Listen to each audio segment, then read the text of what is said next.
the show's all about mistakes. What's a mistake that from your career that keeps you up at night then? What have you thought? What mistake have you made that you've had to reflect on? That's what we like to hear. So I wonder if you had any. Well, I've definitely made a few, but there's like one recent mistake that comes to mind.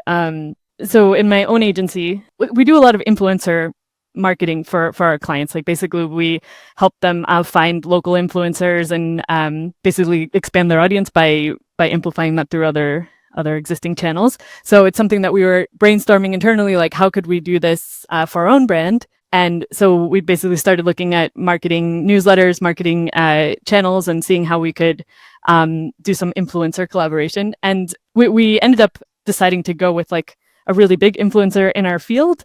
And we decided the best way to do that would be to do like a joint webinar with this person. And we basically invited them to be on a webinar, and we promoted through his newsletter, through his LinkedIn channel, his other social media channels.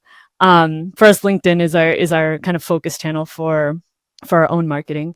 There's a lot of things I learned in this process, which is maybe I shouldn't have gone so big on the because basically we hadn't been doing webinars before this. We decided to launch the webinar for the purpose of doing this influencer collaboration. So we did decide to do a couple of smaller webinars before that, but really, like, there were some things that the level of promotion we did for the webinar with this influencer was bigger than anything we had ever done before. And we were doing a lot of things for the first time. And then on top of that, the webinar ended up basically happening on like the worst possible day for me because I actually live, even though our agency is based in Madrid, I live in Malaga, which is in the south of Spain. And we had these really bad storms, and it was like there was flooding, and it was like on the international news and everything. I saw it. Yeah, it was shocking. The cars floating down the street, wasn't it? Yeah, that was in Valencia where the cars were floating down the street, but we also had flooding here.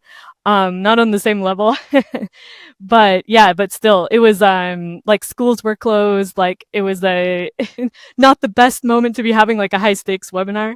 And also, well, we also had a technical difficulty, which was when we had done the test webinars, we were only 2 people on the webinar, but because this webinar was going to have me and like 2 other guests on it, one of them being the influencer, we like didn't have the seat to have someone else from my team who was supposed to be the one like doing all the logistical things. So that was like, oh, no problem, I'll just do the logistical things. For them, this webinar software only had 3 seats for people to be like admin in the webinar.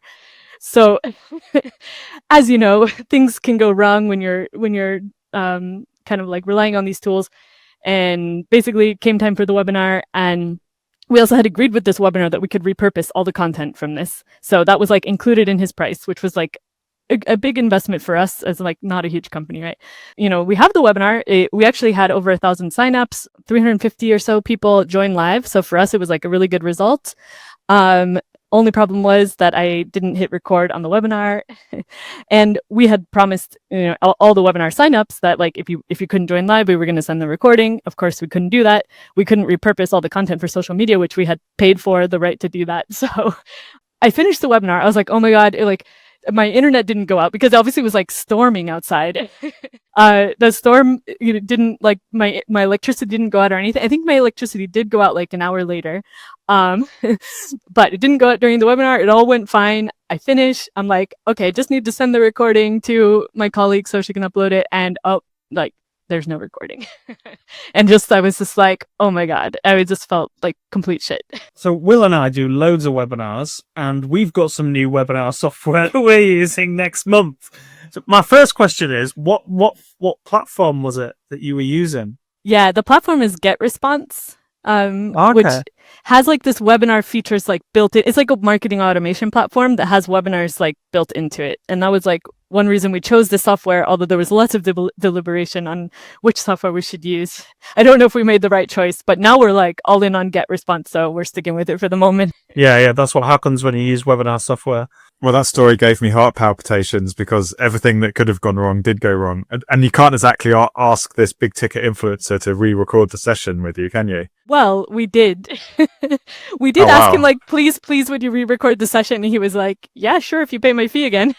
But then he ended up coming around and like giving us a discount on the fee, considering it was going to be exactly the same content a second time.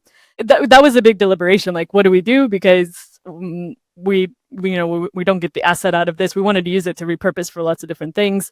And also we just felt like we couldn't make good on our promise for these 1,000 people who had signed up. So we decided to just do it again. We did it again like 3 weeks later, and then we sent the recording of the second webinar to everyone. But yeah, it's an expensive mistake for us.